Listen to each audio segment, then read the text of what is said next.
right, hi. I'm Deborah Henson-Conant. This is Kathleen Wiley. We are here with Jung at Harp, and we're here to talk about higher self versus lower self, or larger self versus ego self. And we call this Jung at Harp simply because we both play the harp. But we're not here to talk about harp. We're here to talk about being artists, we're here to talk about being human beings in the world, and we're here to talk about the principles that can help us do that, the principles of creativity and the principles in Kathleen's work, and Kathleen is a Jungian psychoanalyst. Did I get that right? Yeah. Finally. And so I wanted to talk today about the higher self versus the lower self. And then Kathleen said that would probably be called the larger self versus the ego self. And I wanted to talk about it because I'll just explain. I was talking to my therapist, and I was talking about the fact that there are certain pieces of work that I just don't share. I can share a lot. I may seem like I'm sharing everything, but there are secret pieces and that I've just never shared with anyone or very few people. And she was saying, are you afraid that people wouldn't like them? And I said, I'm just afraid that I would be wounded.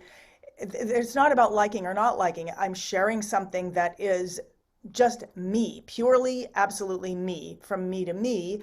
And to get criticism there, or not straight criticism, but to get denigration or a face or something like that, would wound me in a place that I wouldn't even know how to protect myself from.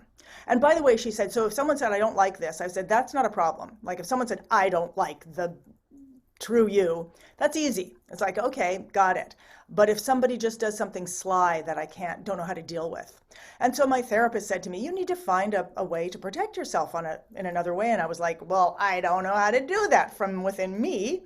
And I realized that I would have to do it from without me in some way, which would mean that I would have to put myself over to the protection of a higher me that's not in me. And so I wanted to talk to Kathleen about that and find out like what. And also, I've been asking my therapist for years, like, what is trauma? Like, what is trauma? And she was like, that is trauma. When you get denigrated or the you that is you, when that happens, that is trauma. That's the thing that's difficult for people to deal with. So having shared all of that, but that gives context and I don't know, I'd rather know why people are asking about something. So Kathleen, when I said that to you, you started talking not about higher self and lower self, but larger self and ego self. And I would love to hear what you have to say about that, and especially as artists, because, well, before you said, Kathleen said, that it's like you feel like you are sharing you, and that is what is being denigrated, not your work. And I said, uh-oh, she froze. Well, I'll have to speak for her. And so I said, yes, in fact, I do feel like that's me. So you froze for a while, so I just... Yes, yes. All right. So anyway, carry on, and I will now stop. Well, yeah, so there are two or three things that were coming to my mind, and so I'm going to see if I can tick them off for myself as a way to remember, and then we can talk about them.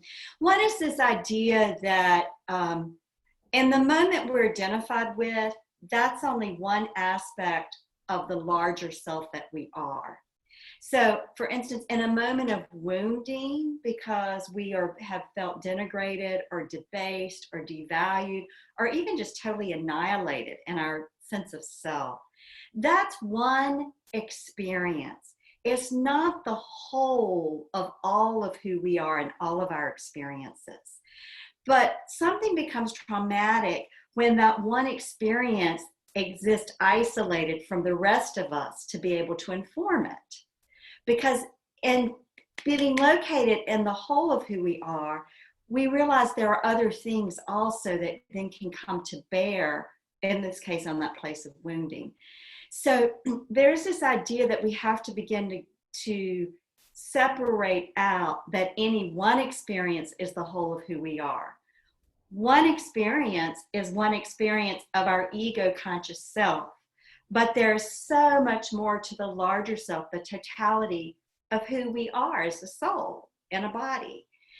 So that's one thing we can talk about in relationship to this. The second thing is when we begin to get that perspective, then we have a way to respond to our own wounds that can heal them. And we have a way to begin to mediate any feedback coming to us from outside people that trigger our own destructive self-hating feedback. Because that's what really annihilates us now. It's not what happened historically, that's what we might call the traumatic wound, but it is that there are now these internal energy states that repeatedly do it to us. It goes on unconsciously. So we have to begin to be able to bring the rest of us to bear to intervene with ourselves. And then the third thing is there is a place where when I share something that's truly of my heart and soul, that's truly me, it's me. And I am alone with it because we are all unique and we all, I believe, I love the image of we're all a spark of the divine, and we're a unique spark. No two sparks are alike. We have similarities, but we're a unique spark, or we're a unique ray. So there is a place where I may offer something of my heart and soul in writing or music or movement or the words I pick that just, I feel it in every cell. And other people look at me like I have three heads. And there is a place where we have to be able to bear that no one else has our experience but us. And something that may so speak to us and connect us with the larger mystery, it may fall flat on somebody else. So I think my question is, I mean, what I've basically done in my life is just not share those things. Right. So, and in, you know, as I'm getting older, I'm thinking, wow, I might never share those things. And maybe that's fine because, you know, they're things that are meaningful to me. But on the other hand, why wouldn't I? You know, I mean, why wouldn't I share something that, I mean, it's purely out of fear. And I noticed that, you know, one of the things, I mean, when I started playing the harp, I mean, I've been able to take a lot of criticism because it doesn't speak to who I think, you know, who I am. It speaks to something that I'm doing. It speaks to some work. It speaks to something that I'm trying. I'm happy to shift it around, everything like that. And yet when it comes to the voice that is me to me only,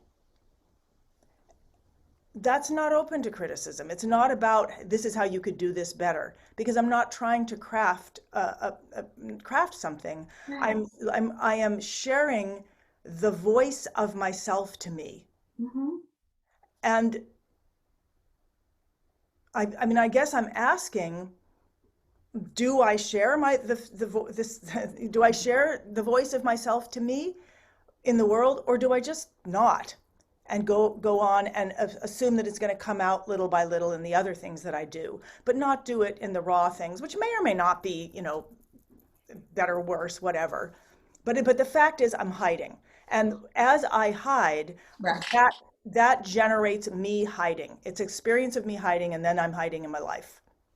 Yeah. So what I'm going to say is I think you've got to work that out with your own psyche soul. I mean, your psyche soul may not let you rest until you find a way to begin to share those things.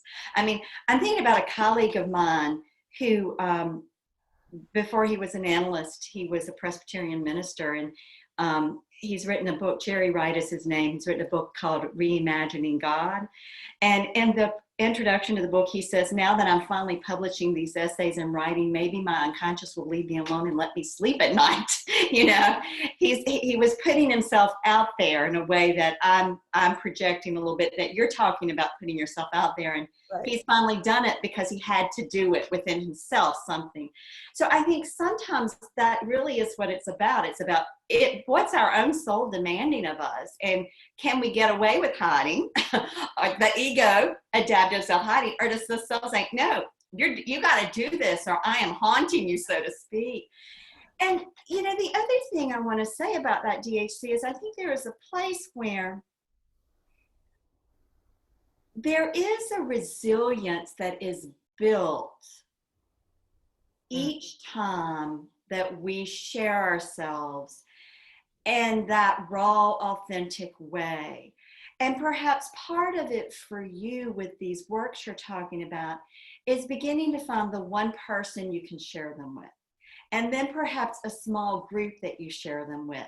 And then perhaps a larger, more intimate salon of people that are in your intimate circle that you share them with, so that you begin to have the experience of what it's like to share this work that really isn't about performing or entertaining or crafting something for sale, but that's just about sharing your experience of life and the mystery.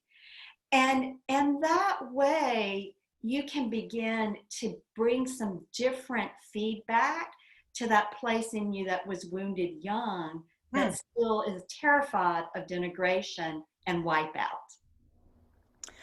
As you're speaking, I like that. I don't like that denigration, wipeout. Yeah, Right. exactly. Yeah. I was thinking of Oliver Wendell Holmes, a quote that I really love, among others, which is, a few can touch the magic string. And what he means by magic string is fame. So a few can touch the magic string, and noisy fame is proud to win them. Alas, for those who never sing and die with all their music in them. Mm. Mm. And that can be of different levels. I mean, certainly nobody would say like, well, all your music is still inside you. That's not true. But certain thing, it's less about what have I shared and what haven't I shared, and it's more about what have I hidden and what have I not hidden. Because another favorite quote of mine by Jerzy Grotowski, which is, don't do more, hide less. Mm-hmm. So I live by these things, but I'm not living by them. Yeah. Well, I think this is our ongoing work of, from a Jungian perspective, where we talk about individuation. And for me, what the Christian myth of incarnation is that we're all being called to what is our soul wanting us to incarnate, to live in the flesh and in the outer world experiences at this time in our life. And at the point where you and I are in our life, what our soul is wanting us to share is going to be something different than when 30 years ago, I won't say this, but 20 or 30 years ago. And probably for a lot of our viewers. And, we get caught in that there are certain ways we should do it. And in certain time periods of our life, different things are called for. And that we have to remember. It's like, what is your soul calling you to now? Because the protection that is needed is truly a sanctioning by the larger self within. I mean, I thought you were going to say sanctuary. It is a sanctuary, that place of oneness between our ego consciousness and conscious sense of who we are, and the reality that there is this much larger self, that mystery that we sometimes feel is the muse. I mean, the muse is just one arm of the great mystery, the larger soul we are. Yeah. As you're saying it, I'm thinking, oh, so there's the us that comes to us, and there's the us that we manifest. I feel like, and maybe that's the difference, because you were saying this word, larger self and Right. ego self. Yeah, the ego self is the self that we are conscious of.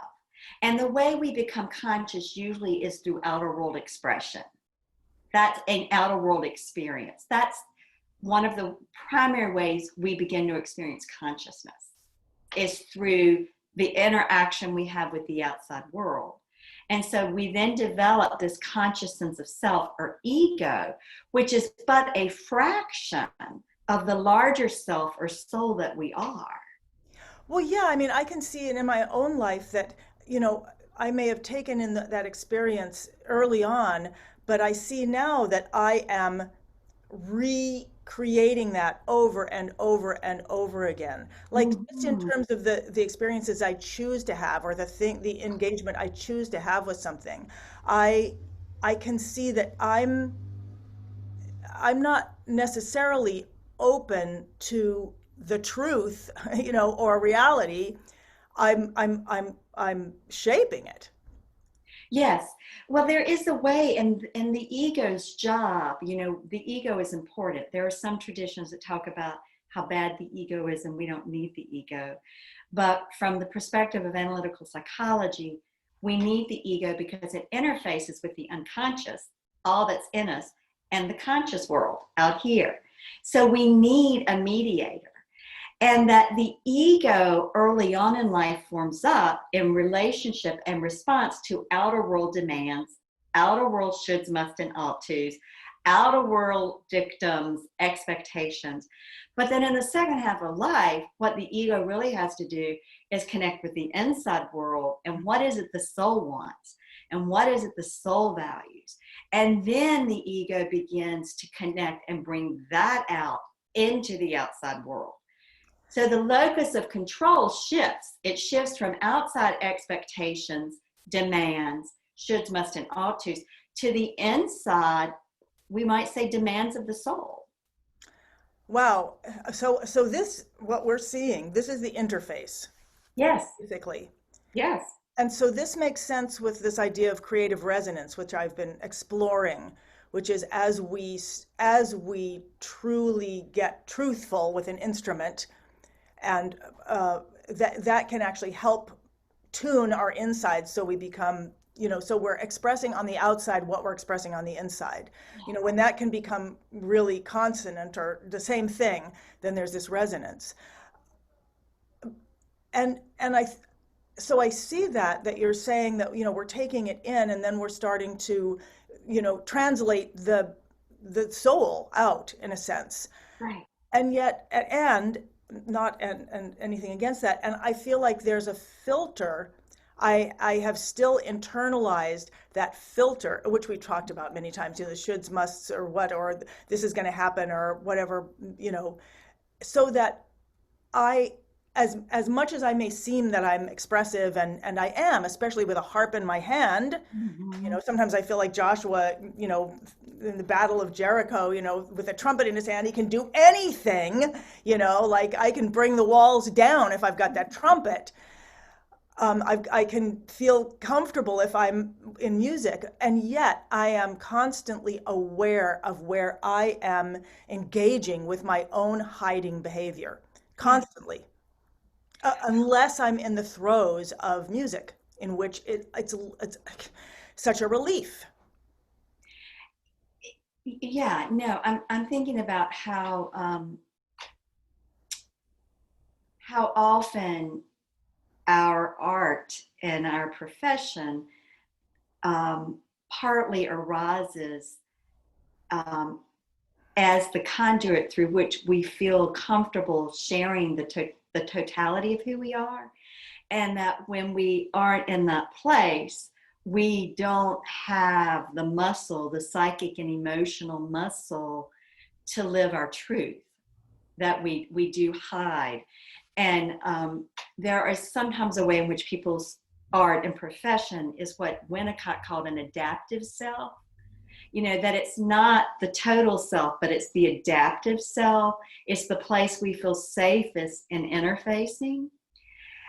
And like you said, and I'm going back to your musical, The Golden Cage, sometimes the adaptive self becomes the golden cage that one part of us still wants and another part of us wants freedom from.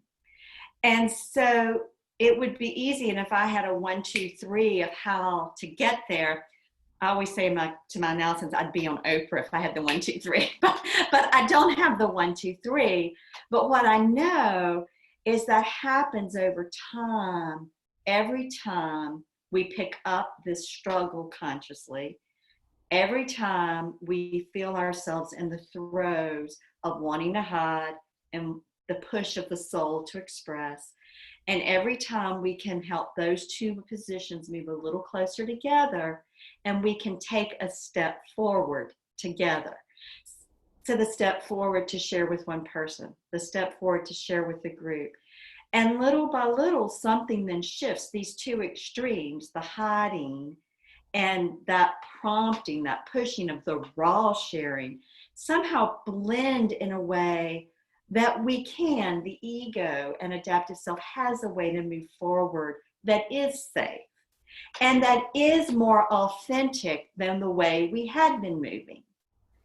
Yeah, as you were speaking, as you were saying, this and this, the Mhm. prompting of your soul, which I often talk about impulse, that when we have an impulse to do something, it's because we've been touched Mhm. by something we don't know. So the speaking of our soul and then our ego self, I think that's what you said, as we Yeah. move forward. And I was thinking the thing that needs to not be there is that voice we've developed that we think is the outside world. Like it's people will often call it the voice of the critic. And Mhm. I think it's the personification of everything we're afraid of in on that side of the interface. And which then gets into the inside. So Right. we've been infiltrated and we infiltrate ourselves. So so how can we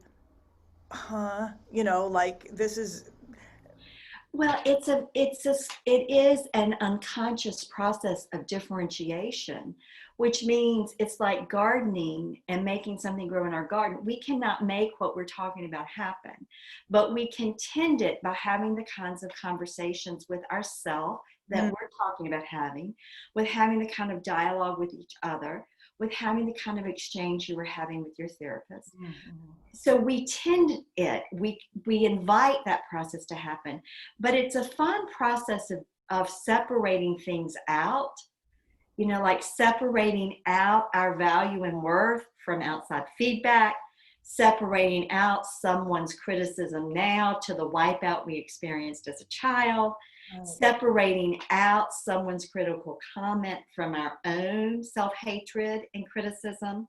This is amazing because it's reminding me of, in the Strings of Passion, there's seven Mhm. principles, and the fourth principle is the principle of roles, which is when we differentiate. And in music, we differentiate between bass, accompaniment, and melody. And when we do that, when we can differentiate, then these things can play together, or we can leave one out or but we can't and until we get that differentiation we can't we can't play a game with somebody because we don't know who's us and who's the other person. We can't really play music together because we're trying to play the whole thing and we don't see that we're walking all over the bass player or something like that.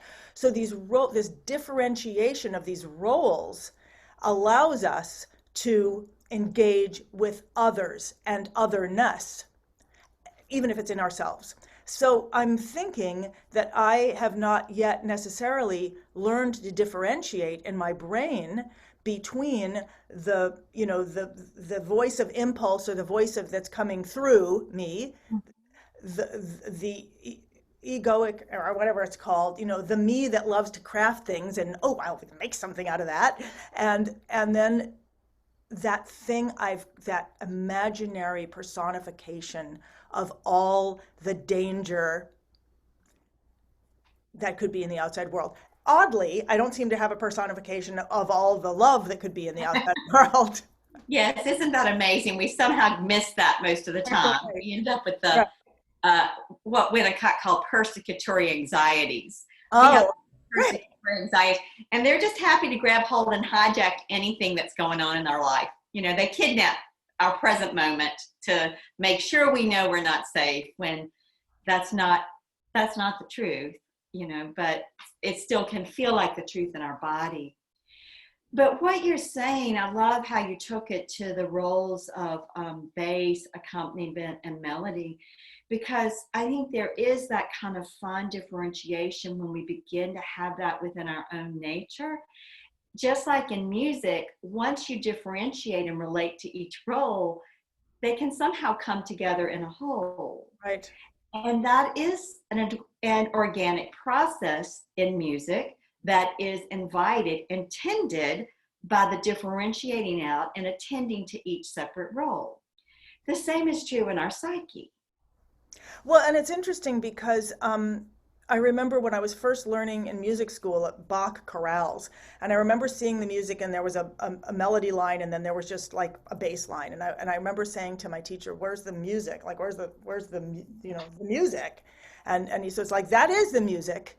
You put all the rest in. And what I began to realize later in life was it was the melody and the bass line. So the melody and the bass line were creating the shape, the outline, the silhouette, the shape, the two sides of it.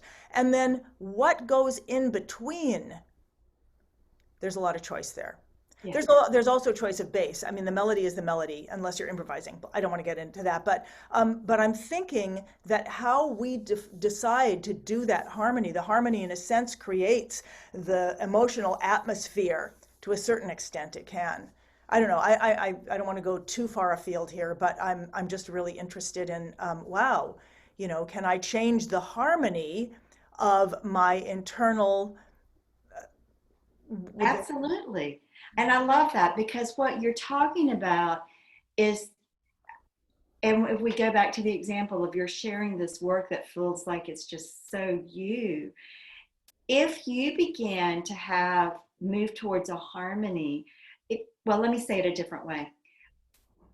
I don't think it's healthy to just pull oneself up over one's fears, because if you just pushed yourself and said, to heck with it, I don't care anymore, I'm just going to do it, but it still had a lot of power, I think that can set up another negative dynamic that I don't want to go off into. Right. So I think what's important is this prompting of your soul to share this, because it is the heart of your music you want to offer to people. And this part of you that's terrified of being wiped out by people's criticism.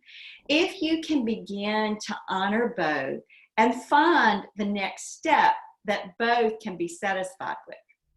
Again, the next step, maybe this part of you that's terrified can be soothed by the larger self that says, look, we know that so-and-so is always supportive and encouraging, and any feedback I would get there would only help me feel more affirmed in my truth. So I'm going to take that risk. And you're still scared, but there's enough mediating of that fear that you can take that next step. So I think that's a piece of it. It's like letting ourselves honor both sides and say, okay, what's the next step that both sides can live with? And that next step becomes the move towards the harmony. Well, and I also hear you saying you can choose the environment in which you share this. You can actually choose an environment that's safe, because the sharing of it is an action that's important. And it's not like this is the better work than other work, or any, I mean, Right. it's simply something I've hidden, and that may have been, what's giving it its power inside me. And you're right. I could choose. There are certain people I could choose who I know I'm going to be safe with. There you go. And and the other urge that I'm hearing behind this, that I think that is so true of our soul, is sometimes the need is we just need to be seen. Yeah, and I mean that's one of the things that I want to create and have created in the academy that I have for harpists, is that safe place. The safe place that I was able to find with my teacher Tony Montanaro, or in the New Opera and Musical Theater Initiative. The guidelines around it, that this would stay. And because otherwise, if there is no safe place, that stuff is, alas, for those who never sing and die with all their music in them. And it's not that, this music is going to change the world. It's just being here and not hiding. Well, it will change you, so it changes your world. And that's right. Powerful. And it makes you a more resonant human. Exactly. And then I believe everyone you come in contact with is changed by that. It's not necessarily in a way we can take a scientific instrument and measure, but it's a way that when I feel you living authentically and saying, here I am, I feel deep inside, wow, I can do that too. This is okay for me to do that. She's doing that. So it does change the world, but it starts most importantly by changing your world, the inside of you. Well, I see what you're saying, and it's such a different perspective. Like I was thinking, well, this work might change or wouldn't change the world. But what I hear you saying is that when you are not hiding who you are, regardless of what it is that you're sharing about yourself, regardless of what it is that you're not hiding, when you are not hiding, you are making a space for other people to not hide. You're creating a resonance in the world, or you're creating something in the world. So it's not the work itself and whether it's better or worse or whatever, but it is literally the act of not hiding. Yeah, that is profound. What you just said, really, I think it's so important for all of us to hear and remember that it isn't the work, it isn't what we have offered with music, composition, dance, writing, but it is our resonance, our vibrational field of authenticity. That is what has the power.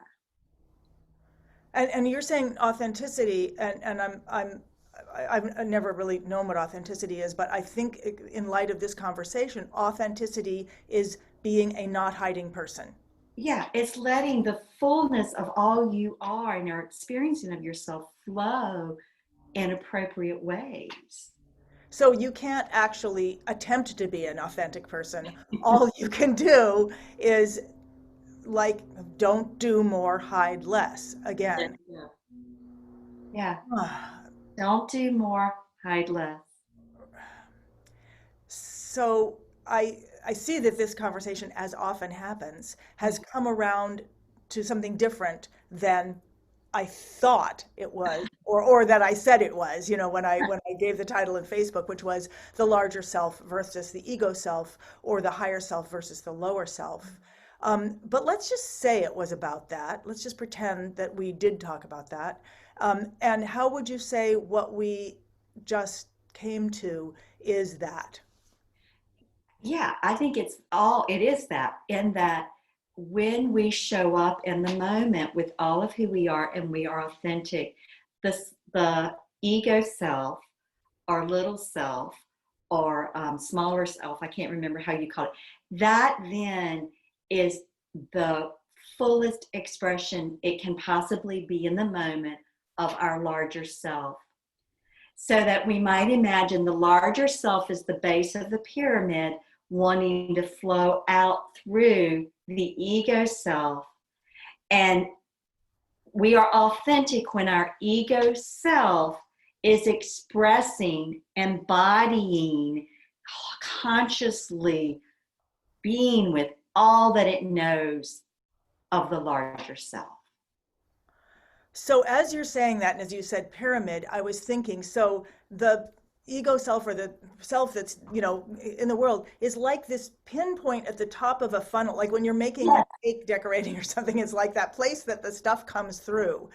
And the more that we let that come through that tiny hole of us, our being on the world, that is when I don't know how I'm saying this, but like that's when it's not like there's a higher self somewhere and there's a lower self but it's almost like when you said it, it's like it's this continuum, almost like the higher self is this endless cistern of pure water underneath, and then this is the geyser that either is open or not.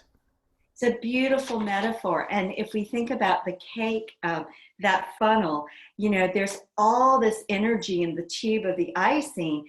And if the top of the funnel is half closed, Right. you're not getting the full effect. But if the top of the funnel is completely open, that's authenticity psychically, is when the top of the funnel is open. And so that might seem a little out of control at times. It might, but it also is, the other thing you said that is important is that there is not a disconnect within us between our ego and the larger self, but the conduit of flow might be blocked.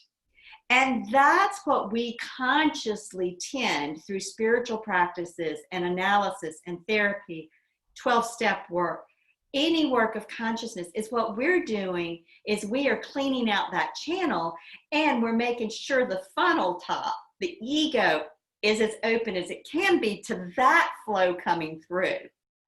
That's so funny because I'm thinking now as you said that I was like, oh yeah, so when it comes through, it makes these little people, on the cake of life, and we're the little people on the cake of life. I'm just going off on the, okay, get that out of my head. Okay, all right. So I know we don't have that much time. So, so I'll put this out and maybe we can't answer it. So why am I afraid to share this thing? Well, it's not an earth-shaking thing. Like if somebody heard it, they wouldn't be like, oh my God, how come you never, it'd just be like, oh, why am I afraid? Well, I don't know specifically, but I wonder if it's because what you're sharing feels like a raw bit of the larger self that you don't yet have full consciousness of. And so it's kind of like baby skin, and it and Oh, and so that's why I suspect you're afraid of it. I may be afraid of it because I haven't crafted it into something that kind of hides, because I know I do that. Sometimes I will take an artistic expression and craft it in such a way that it's impressive or, something, but it hides the truth. I think that's why people love that song, The Nightingale. I didn't do that. And so it didn't feel like actual music to me it just didn't sound like music to me. Uh-oh, you froze. Oh dear. Okay, now you're back. Yeah. All right. Okay. So it's not necessarily, oh, okay. It's raw. It's just raw. Yeah. So I can either make the decision to make it not raw, which I don't think I want to do, or I can take a leap of faith and be willing to share it raw. Yes, and if we go with the metaphor raw, you're going to expose it to the light of consciousness, other people, slowly, just like the baby skin has to build up to tolerating more sunlight, the metaphor for consciousness. So you honor this is raw, this is how you want to share it, and again, you begin to share it in ways that allow the light of you to get used to the light of consciousness on that place, the light of outside consciousness. All right. Well, thank you. So I feel like I've gotten so much from this, and the idea of that continuum, the idea of the differentiation, of you sort of my higher self, my lower self, but that's a continuum, and yet there's this critical thing that gets in the way and makes me think those two things are separate. Right. And then the idea of what to start, how to start, and then most importantly is that when we're not hiding, it's not so important what we're sharing, Mm-hmm. but it is being a not hiding person Mm-hmm. Mm-hmm. that makes a difference for ourselves in the world. Right. I think those are the two things. And then also, as I start sharing, understanding to create something safe around it so that the baby isn't put right out into the sunlight, Yeah. that it gets little by little. Yeah. Yeah, exactly. It gets little by little, so it develops the psychic skin in this case to withstand the light of other people's gaze. I see. So it's not that I will be hiding it. Yeah. It is that I will be getting comfortable bringing it out. Right. Hmm. And that is so important that we give ourselves that time and space and compassionate care. Hmm. And that we find others who are committed to that as well, so that we Absolutely. do that together with them, Yeah. which is how I feel here. And even though I know we're broadcasting this, when we're together, I just feel that we're together, and that's all that I need to worry about or to think about. Yes. Yes. I So feel that. is there anything last thing that you want to share, or what that sort of your takeaways from today? I'm just going to say to myself and you and everybody watching, be courageous and let it flow through that little, let it take that little plastic sliver thing off the funnel and let it go. Yeah, and that is inspiring to others when we share that. Well, thank you, Kathleen. Thank you so much. It's always just a complete joy to meet with you, and It's great fun. I will see you next week then. All right. Okay, Bye-bye. bye-bye. I'm going to stop this recording and then